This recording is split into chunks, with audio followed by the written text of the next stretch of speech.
What's up guys, Syiler here with another guide for you. This one's going to be on the Singing Sunflower Companion pet, and it's an awesome pet. As you heard a minute ago, it goes do do do dee do dee do dee and sings a little song. It's a cute little sunflower, and everyone should have this pet. So what you're going to need to do is a little quest chain, which I'll cover in this guide. It's not as easy as you'd think. It'll take you a bit of time, so you need to put some time aside for it, but you can continue it wherever you want. So we'll need to come to Hillsbrad foothills, and to the west of the Dark Crater there'll be a little farm, Brazie Farmstead, and here you'll pick up some quests. Now I've skipped out the first couple of quests because they're pretty straightforward and it's basically just teaching you how to play. If you've never seen this before, it's very similar to Plants vs Zombies. If you've never played that before, shame on you. What you're doing. If you have, awesome, you should have a heads up, but it's pretty hard. Don't think it's going to be easy because it's a WoW version. Now if you do struggle on the first two quests, then take into account what I've said on these couple of levels and you should be fine. So what you want to do is you want to work on getting 2 lines of the sunflower plants. In the earlier matches you can, because you don't have sunflowers and you don't need that many. But later on you'll definitely need 2 lines of sunflower plants to get all that solar power coming in as soon as possible. You need to right click on the solar power to pick it up, and you want to pick it up as soon as possible so you've got a nice flow of solar power. What you also want to do is have a line of the freezing plants, they'll slow down the enemy, and then a couple of lines of spitters, and then the last couple of lines are your choice. You can go for a line of vines. What the vines will do is pick up the enemy and start swinging it about, making it inactive. It's pretty good against the bigger zombies. Definitely worthwhile. Or you can put down the nutmegs, the rocks. Or you can put a combination of both because we've got a couple of lines free. It's completely up to you. Or you could get another line of spitters, go for 2 lines of spitters and rocks. Personally, I prefer going for spitters and rocks and completely leave out vines. I think I use like 1 or 2 vines in this playthrough. That's about it. Now, on this map, on this level, I noob out and only use 1 line of sunflowers. It cripples me quite a bit because I don't have enough sun power coming in. But I forgot how hard this was. I've done it once, came back and tried to do it again and failed a couple of times because I kind of underestimated it. Now you've got a couple of types of zombies. You've got the basic ones, you've got the ones with the buckets on the head, they'll take a lot more killing. Then you've got these large ones, they'll take a hell of a lot of killing. Vines work really well against them, especially on this map, or the rocks.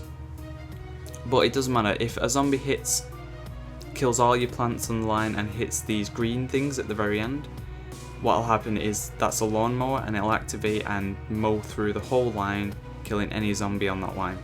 If a zombie goes through that same line, then he's going to get inside your house and you'll fail the quest. So you kind of get 2 chances at this, it's pretty good. So as long as you can hold out till near the end, it doesn't matter because they'll kill all the zombies on that line and you'll be fine. So your goal is to not let the zombies get inside your house, you need to kill them off. You need to protect each line. Zombies will come down 5 different lanes, so you need to make sure you've got protection on each. And that's pretty much it. So now I start doing it properly. I've got 2 lines of sunflowers going. You need to get that 2 lines up as soon as possible.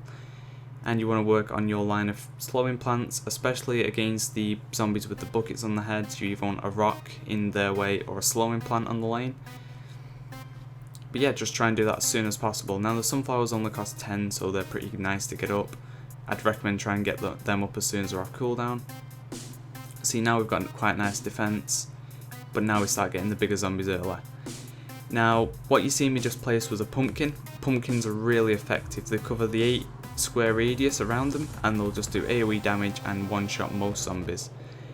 They'll one-shot the big zombies that you see in there, but they'll not one-shot the next stage of zombies, which we'll get later on in this level. But they will do a considerable amount of damage to them, so it's definitely worth doing. So here we go, we've survived 1 wave, now we've only got 1 more to go. This is where it starts getting a bit more tricky. So I'd definitely try and have a sort of a reserve of solar power in case you get a bit overwhelmed. You can place down a bomb quickly and it's all good. As you can see, I placed a bomb there and took out quite a lot, but my top lane gets a bit overrun. But I get another bomb down, take care of them all, it's all good.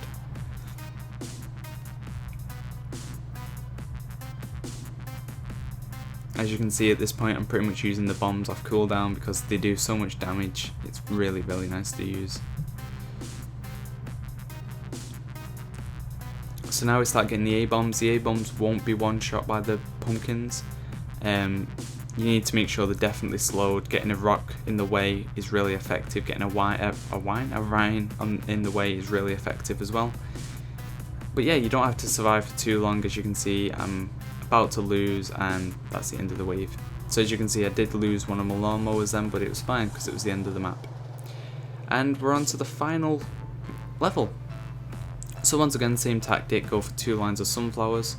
Now what you need to be aware of on this one, the boss will come and he will do an AoE breath. I think it kills the first 2 or 3 lines. I think it's the first 2 lines of plants that are on there. Or it does a really high amount of damage anyway, killing most of the normal plants.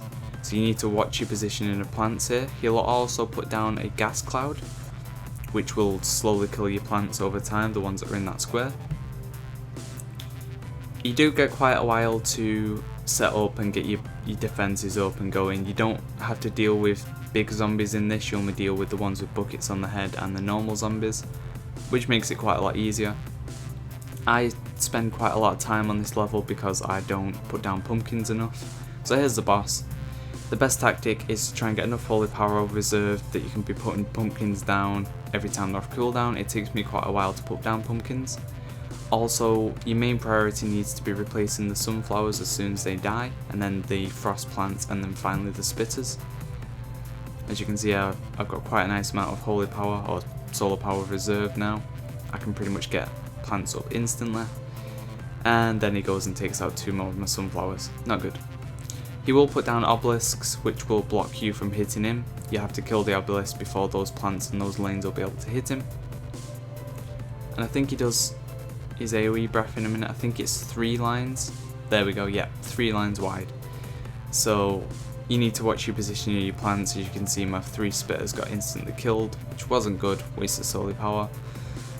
And by this point you should be using more pumpkins. I start realising what I'm noobing out at and start using them. Now watch when you use your pumpkins. If he's moving like he is now and you put down a pumpkin, it generally tends to not hit him, so you best wait until he's stood still before you use them. But they do about, I think, about a fifth of his damage every time you use one, so it doesn't take too long to kill him. Just keep up that tactic. On this map I wouldn't really recommend using any vines, just get down some rocks and mainly go crazy with the spitters and the pumpkins. Spitters just to get rid of the zombies that are coming at you, and the pumpkins to take down the boss. And he's pretty much dead. Just don't underestimate these quests, they're not as easy as they look. And we're pretty much done. One more bomb and I think we finish him off. There we go. And you get your awesome singing sunflower pet. So I hope this guide's helped you out. I hope you go and get your sunflower pet because it is an amazing pet. Thanks for watching, guys. Look out for more guides coming soon. If you enjoyed this video, don't forget to give it a thumbs up, favourite and subscribe to my personal channel. Thanks for watching, guys. See ya.